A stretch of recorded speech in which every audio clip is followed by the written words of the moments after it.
So in this video, I want to do the curating for you. I'm going to highlight some of the best things happening in London in 2026, the experiences and cultural moments that genuinely add to the quality of life in this incredible global city. Hi everyone, Arinzeh here. I'm a London-based property agent and I love helping my clients find their perfect piece of London. As part of knowing a place is actually getting to get a sense of it and what makes it actually thrive. So let's dive in. In terms of arts and exhibitions, London remains one of the world's great exhibition cities, and 2026 will have a lot to offer. If you focus on just one or two major museum moments, the British Museum and the V&A absolutely top the list. These are institutions that attract global-level exhibitions, many of which don't tour elsewhere.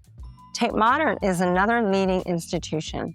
So even if you're not a regular gallery goer, exhibitions in London are often as much about atmosphere, conversation, and setting as they are about the art itself. While attending the general exhibitions are free, but the special exhibitions can be quite popular and will have a fee, so make sure you plan ahead. Now, in terms of music and evenings out, London in 2026 continues to be one of the world's leading destinations for live music. At the top end, venues like Royal Albert Hall remain unmatched for scale and atmosphere.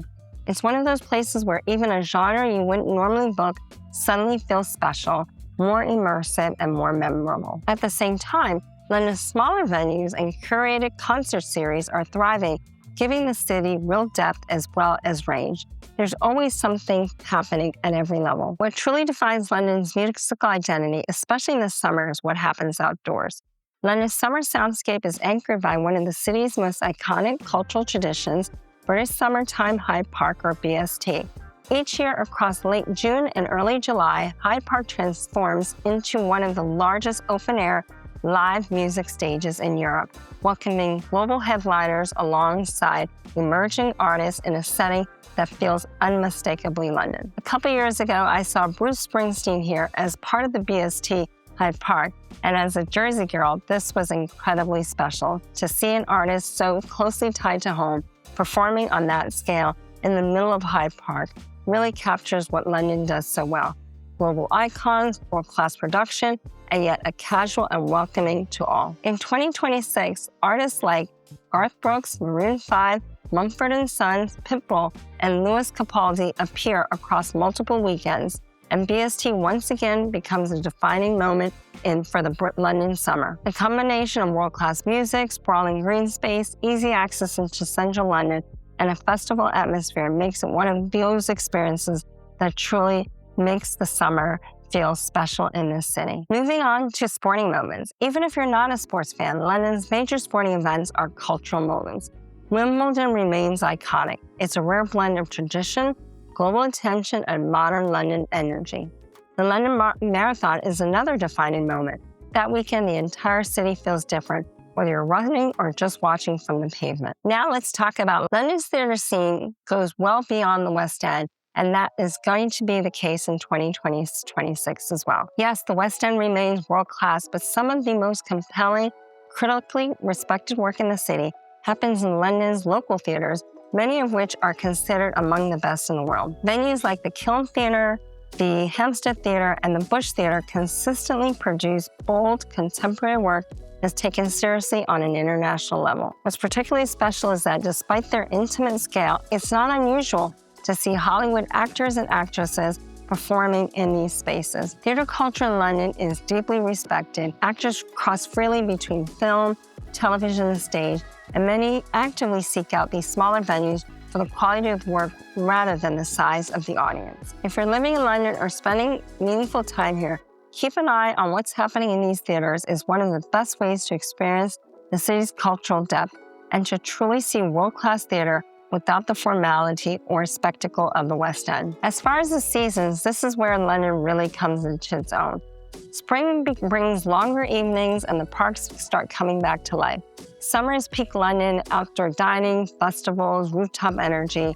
Autumn is one of my favorite seasons. You've got the exhibitions, theater, and return to routine with purpose.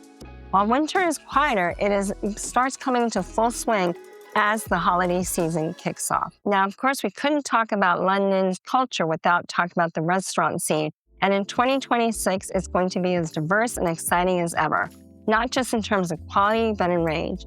At the top end, areas like Mayfair remain global destinations for high-end dining, with Michelin-level restaurants sitting alongside some of the city's most refined hotel dining rooms. In recent years, hotels in particular have become serious culinary destinations in their own right, quietly raising the bar across London's food scene. But what really defines London is how strong the dining culture is across the entire city. Local neighborhood restaurants, independent chefs, and globally influenced cuisine continue to thrive, from modern British cooking to Italian, Middle Eastern, Asian, and African influences, often just streets apart. It's one of the few cities where you can enjoy a world-class fine dining experience one evening and an exceptional informal neighborhood meal the next. Over the past year, places like Mountain, Sessions Art Club, and Cole have continued to receive strong critical attention, and we know that 2026 will offer some shining new arrivals to get excited about. That balance between established excellence and constant reinvention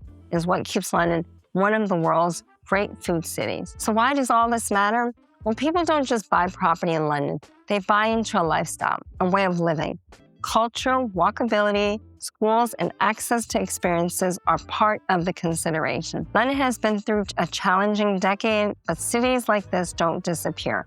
They recalibrate. And 2026 feels like a year where London is moving forward with confidence. If you found this video useful, please make sure to hit like. I'll be sharing more London lifestyle and neighborhood guides throughout the year on this channel. Not just where to live, but how to live well in the city. All relevant links and resources are in the description below, and make sure to check me out on my other social media channels. I'll see you in the next video. Bye for now.